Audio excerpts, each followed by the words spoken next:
আমার গল্পটা আর সবার মতো না। স্মুথ, ট্রানজিশনলেস, আনন্দের। আমার গল্পটা অনেক স্ট্রাগলের।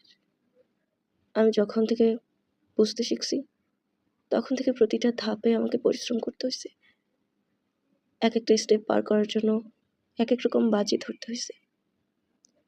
মনে আছে যখন আমি ডিপ্লোমাতে পড়ার কথা বাসায় বলি, আব্বু আম্মু কেউ রাজি ছিল না। একদিন সকালবেলায় আম্মুর সাথে লাল শাক বাছতেছিলাম।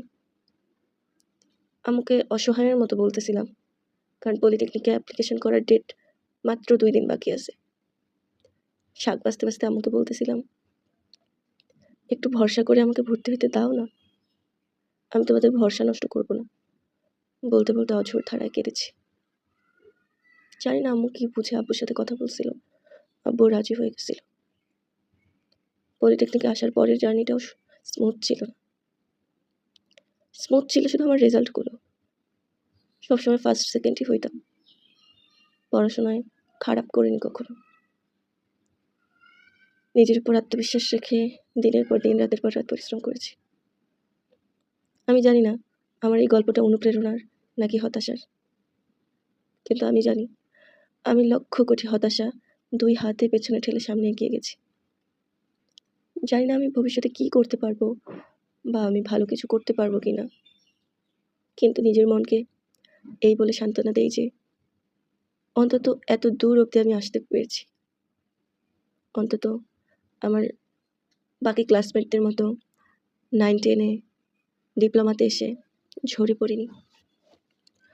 আমার পড়াশোনার পেছনে আমার বাবা মা শিক্ষকদের অবদান তো অবশ্যই আছে, কিন্তু সবচেয়ে বেশি যদি অবদান থাকে সেটা একান্তই আমার। আমি চেষ্টা করেছি। আমি কখনো হাল ছাড়তে চাই নাই। আমি কখনো ঝরে পড়তে চাই নাই। এই যে দেখতেছেন, এখন আমি পড়তে বসছি।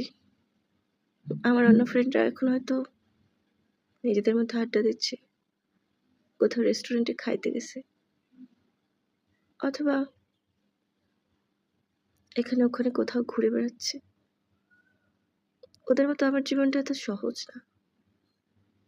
আমি মাঝে মাঝে ভাবি, এই যে এত স্ট্রাগল করতেছি, এই স্ট্রাগলের আসলে এন্ড কি? এটার শেষটা কোথায় গিয়ে হবে? আদৌ কি হবে? নাকি সারা জীবন চলে যাবে পরিশ্রম করতে করতে?